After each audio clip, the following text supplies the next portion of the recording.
Welcome to YEW TREE Gallery's exhibition Call of the Wild. You may wonder about the title of this, but it was really stimulated over a year ago when my daughter Christy, who's a garden designer, and I attended a symposium at Essex University, which was hosted by the Beth Chatto Education Trust. It was called Rewilding the Mind, encouraging all those who work in any form of design, whether town landscape, garden design, farming, anything to do at all with our environment, to broaden our outlook, to be very much aware of the declining species everywhere, and how we are so much part of nature and part of that environment, and how we need to really live together so much more closely than we do now in our industrialised Western world. What better artists to call upon, I thought, to engage with this subject? Mark Hearld, who is mostly probably well known for his collage and paper cut, and who recently has been working with the potter Debbie Prosser on a series of slipware decorated work, illustrating birds and just many wild animals and domestic animals too. I have done slipware before, but I really felt that it would be lovely to have the opportunity to collaborate with Debbie Prosser because I know her and she's a friend. I went round for coffee last year and I thought I was going around for coffee, and she'd made me about 30 miniature bowls and thought that I might decorate them just before doing anything else. So I did, and that prompted her to suggest actually a more formal collaboration in the run-up to the YEW TREE show. So earlier this year, I think in February, I came and worked for 10 days and made lots and lots of pots. It's similar to the collage in that I make a cut paper shape using the pages of the Financial Times, and I usually have a folded sheet of newspaper because actually double thickness cuts more easily than a single thickness, which means that you get 2 cockerels for the price of 1. So this cockerel had a pair. Basically the body of this piece is terracotta, and then I put the cockerel stencil onto the red terracotta body when it's leather dry, and then I paint over it with thick white slip, and then I peel the paper away, and that reveals a cockerel shaped silhouette. And then using a brush and slip, I've made these marks here, and then I got some more terracotta or black slip and a brush and painted over the top, and then a little fork to make these sgraffito marks and a wire. She then glazed them with a honey glaze, and this is her own particular recipe, and it's heavy on iron, which has created this really wonderful rich colour. And that's where it's fantastic to work with somebody that's such an expert in the medium, because she was able to envisage, you know, the wonderful depth of tone that would come with this particular iron slip. I think we've got about 27 pieces of slipware in the exhibition, which is great, including chalices and smaller plates. This one, for example, it's still using the same process, but the glaze has got less iron in it, so it's a classic honey glaze and is much paler. For this collection of work, there's a lot of paper cut, and I'm not really sure the difference between paper cut and collage, except it tends to be a little bit more silhouette and a little bit less mixed media. And that's come about this year because I collaborated with a company called The State of Nature on a range of silk scarves using paper cuts. I was given these fantastic sheets from an 18th century French dictionary of the Bible. I've been gradually going through them, sometimes using them as backgrounds, so sticking a couple of double page spreads together to make a larger sheet, and sometimes using them as in the walls behind me for the actual creatures. It's interesting when when you use a piece of text, because it works as a texture, but it also has the effect of giving the collage an abstract quality at the same time as it being pictorial. It sort of reinforces the idea that you're not trying to be illusionistic and that you're saying this is a piece of paper stuck to another piece of paper. I think it's really important when doing a collage that it should be a representation of the thing, like the bird, but you should always think this is a piece of paper at the same time. You're not trying to make it look like a painting, so it needs to read as a piece of paper and a representation. And when that comes together, a collage, I think, is effective. I love wolves, although my wolves are pretty benign looking, but I think they're amazing creatures. So I had a childhood fascination with wolves. I was terrified of them, but fascinated. So whenever they were on a wildlife programme, I'd have to watch, probably from behind the sofa. So they've had like a sort of, they've been a creature that I've had a lifelong interest in. The value of a painted frame is an image becomes an object when you paint the frame.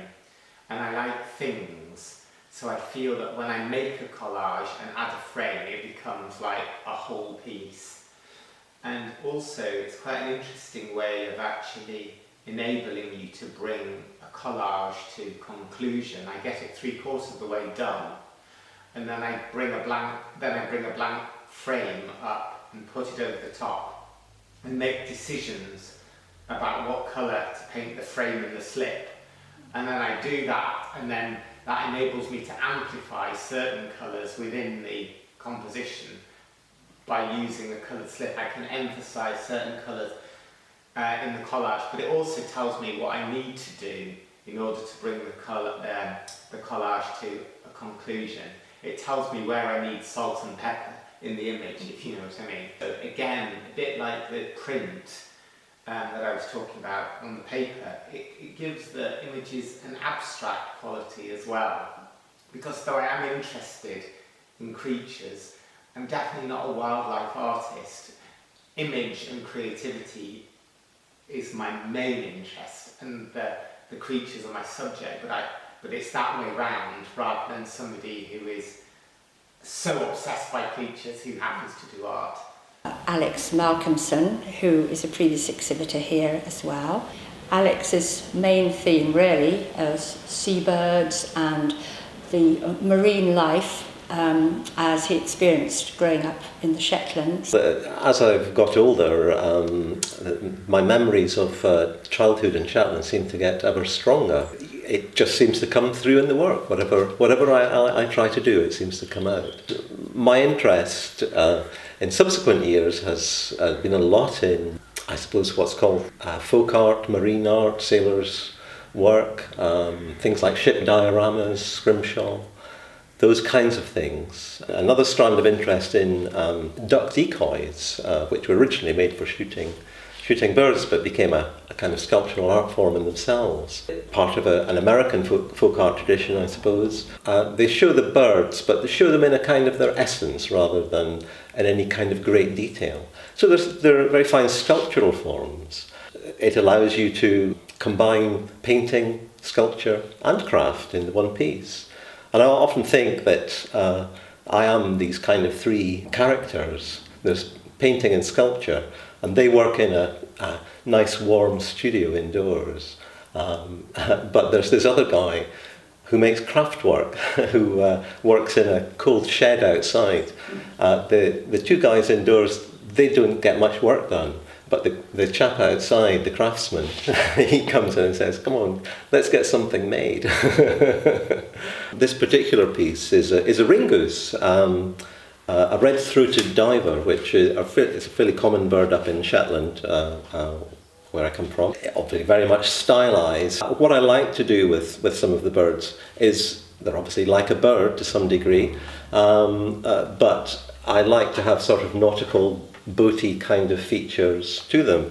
And this has some kind of notable, it has a kind of a rudder or a bit of a keel, but it's actually slatted and built like a boat, so that if it was upside down it would be, it could possibly float, I suppose.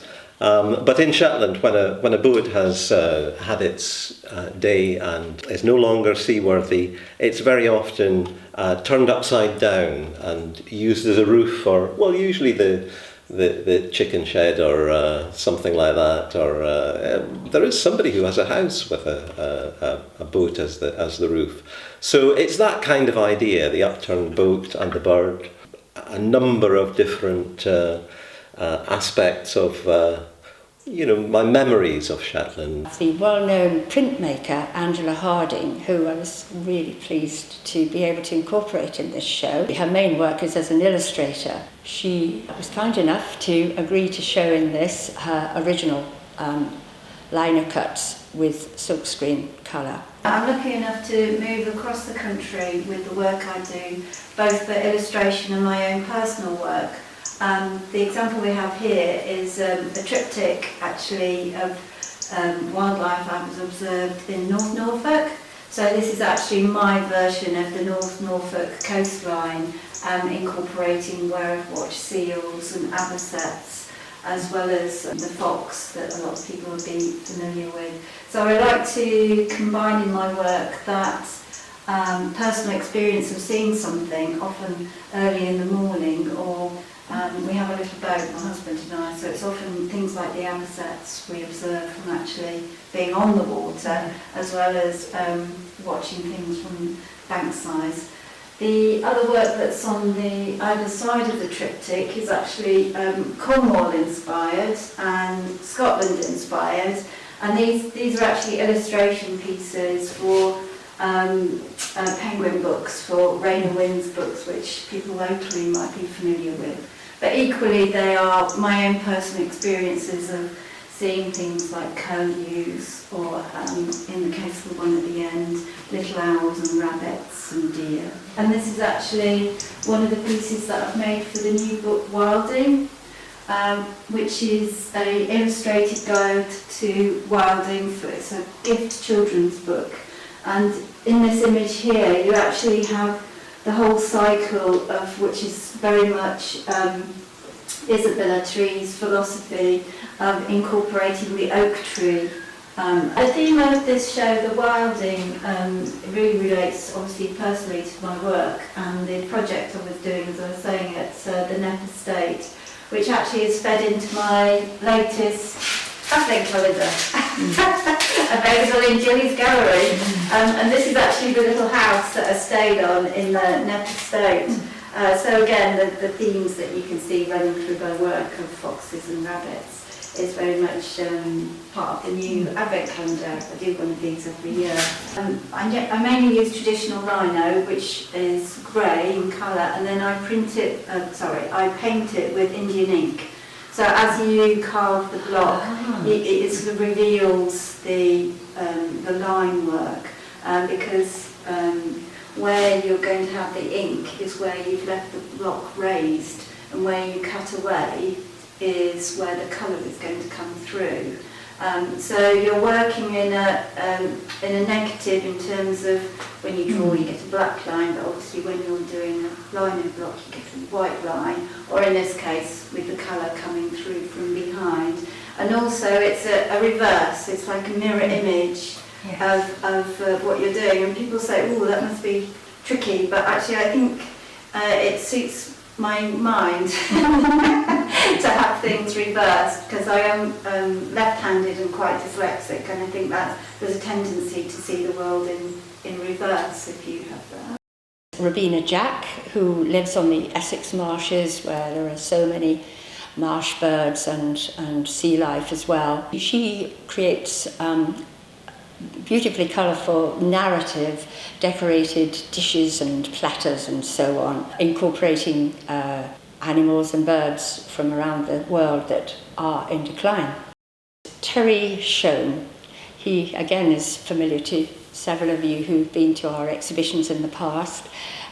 His work is quite an unusual take on the 19th century Staffordshire flatbacks. His modelling is of wild animals and domestic animals too, and birds, leopards, tigers, but also crows. His work is just delightful, very wonderfully wonderfully painted and decorated as well. A new discovery, which I was delighted to find Karen Williams, who lives on the Pembrokeshire coast. She runs the Adrift Pottery down there, and her work is sgraffito decorated domestic ceramics. And she learnt the art of Japanese calligraphy, known as Shodo, I believe, working for 3 years in Japan after her degree. The form of her decoration is scratched through sgraffito marks through the slip. Very, very delicately drawn birds, which she actually names on the reverse, which is a lovely touch. Then there are the jewellers. Charmian Harris works in quite an unusual way up in Devon. She incorporates gold and silver within her designs of snakes and fish and birds, combined with semi-precious stones in various interesting shapes, which she forms into sort of perfect brooches or necklaces. Then we move on to Guy Royale, who's always a favourite here. It's sort of wildlife imagery, birds in flight, and especially visible in his brooches, where he uses 18-karat gold in different shades on top of the silver. In the Glasshouse Gallery, gleaming with all the light that comes in there, are the luminous sea glass jewels of Gina Cowen. She finds her sea glass from all over the world as well, just washed up, and forms it into necklaces, long ropes like the one I'm wearing here, and earrings and beautiful rings.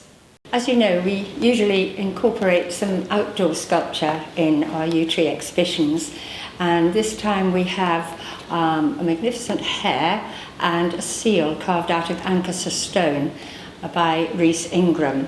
And Helen Nock, who works in slate, often inlaid with different mosaics, she's showing tables and stools and also bird sculptures. Before you go, I just wanted to draw your attention to another aspect of this exhibition, which I thought would be relevant. We're lucky to be surrounded by Lisa Guy's farm, where for the last few years she and her family have been practicing sort of rewilding in terms of combining organic farming with encouraging wildlife. I thought it would be a really good idea to offer 2 farm walks where she will show people all around the different areas, showing the biodiversity that has been created over the last few years, and also to walk around a living willow labyrinth, which she's created in one of the fields as well, ending up with a cream tea in their woodland sort of cabin area by the wetlands, where she hopes to introduce beavers, but it's not quite certain yet. Between 2 o'clock and 5, the price is £8 each person to book through me, through the gallery. We normally raise funds through commissions on sales and donations during these exhibitions to different charity. And this time we've chosen Shelter Box. They're a Cornish-based charity working all over the world, and a lot of the work they do is providing the most amazing shelters for people who've been made homeless through climate change disasters. If you've really enjoyed the exhibition, it'd be lovely to have a few coppers in the pot for them as well. I hope you've enjoyed the exhibition and look forward to welcoming you either in person or via the web. So, thank you.